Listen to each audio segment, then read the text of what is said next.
कितने लक्ष जन्म हम ले चुके हैं, मुक्ति नहीं मिला है। एक जन्म में परम तत्व मिलता ही नहीं।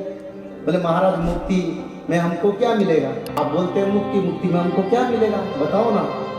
मैं बोला कुछ नहीं मिलेगा। तो बोला मेरे को मुक्ति जरूर नहीं। जनमा जनमा मुनि जतना सुहाई,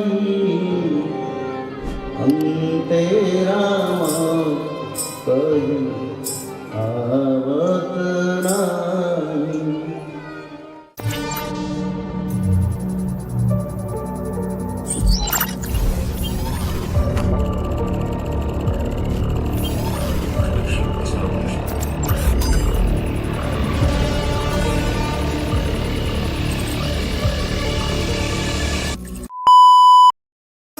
मुनि ऋषियों को बार बार जन्म लेना पड़ता है।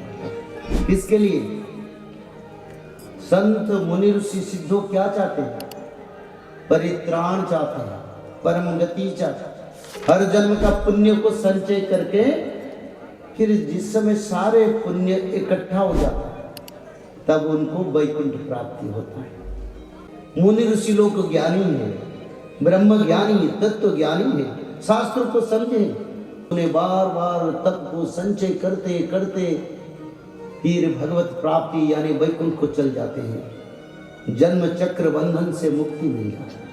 ये 84 लक्ष का जन्म, इसमें कभी मानव जन्म, कभी हाथी घोड़ा बिल्ली बाघ, कभी छोटे छोटे जीव जंतु, कभी वायरस जैसे, ऐसे 84 लक्ष जन्म लेना पड़ता है। इससे एक बार वैकुंठ प्राप्ति हो जाए तो मानो कभी रोजगार का सोच नहीं, विचार नहीं, बीमारी नहीं, कुछ भी नहीं, आनंद में भगवान के साथ।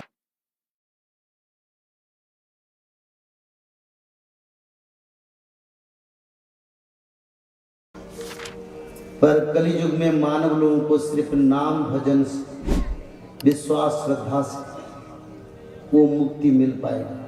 क्योंकि कलियुग में ना तपस्या ना तप ऐसे कोई तत्व नहीं है।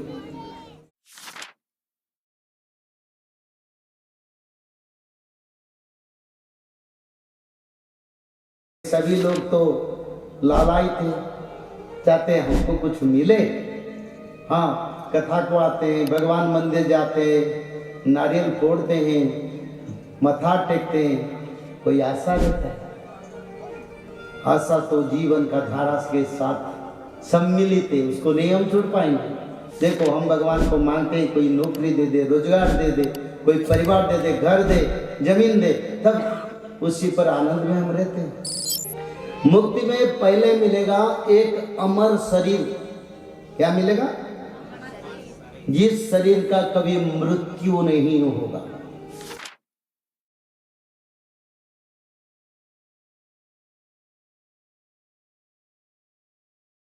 शरीर का गठन ऐसा होगा जैसे देवता, जैसे भगवान की विष्णु के गठन चतुर्भुज शरीर मिलता है। और शरीर का सौंदर्य भगवान से समान आता है, बराबर।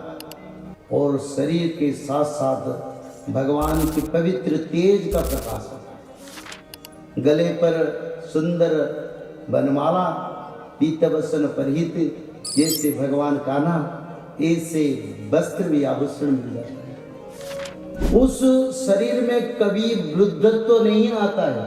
मानव को एक दुर्लभ शरीर मिलता है जिस शरीर का कभी यौवन घटता ही नहीं, कभी बीमारी आता नहीं, कोई भी बीमारी, कोई रोग, कोई समस्या, कुछ भी नहीं। एक शरीर जिसको नैनं छिदन्ति शस्त्राणि नैनं दहति पाव।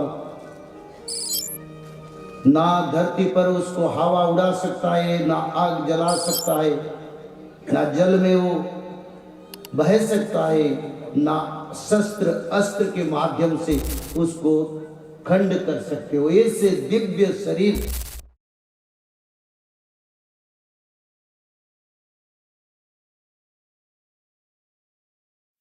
क्योंकि शास्त्र का तत्व आज तक भी समाज को नहीं आ पाया। इसी कारण सनातनी लोग मुक्ति से दूर हो गए, भगवान से दूर हो गए। और ये मुक्ति तत्व को ना समझ के संसार में बड़े बड़े भक्त भी भटक गए हैं।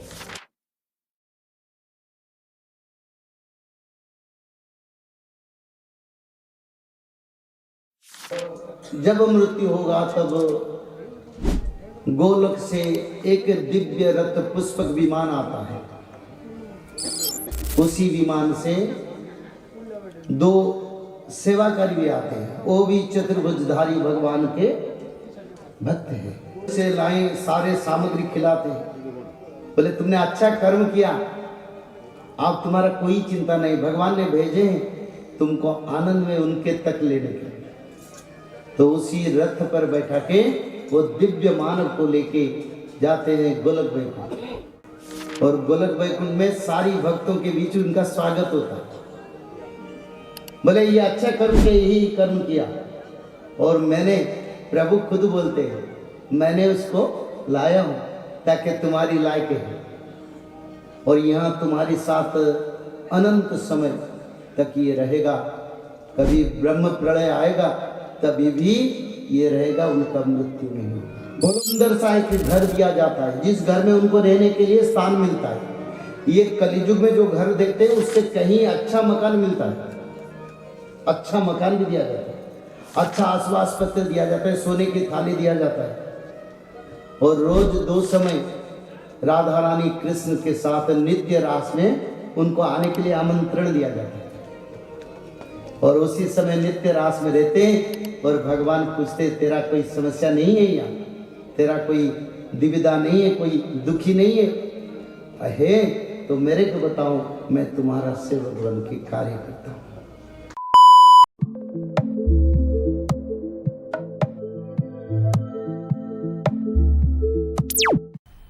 मजा आया।